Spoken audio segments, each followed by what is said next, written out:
ఇక గుంటూరు పార్లమెంట్ పరిధిలో సీఎం జగన్ సభ వెలవెలబోయింది. మంగళగిరిలో జగన్ సభ జరుగుతూ ఉండగా జనం జంప్ అయ్యారు. సీఎం ప్రసంగం సాగుతూ ఉండగానే జనం వెళ్లిపోవడంతో నెగ్గేదెలా, అధికారం సాధించేదెలా అని వైసీపీ నేతలు కలవరపడుతున్నారు.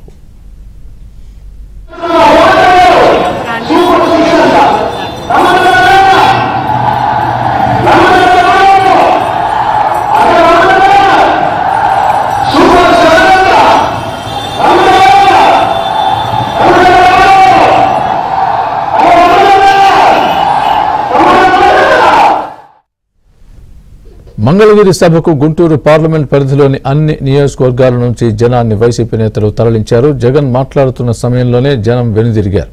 సీఎం సభకే జనాదరణ లేకపోతే రేపటి ఎన్నికల్లో తమనెవరు లెక్క చేస్తారని వైసీపీ అభ్యర్థులు మదన పడుతున్నారు.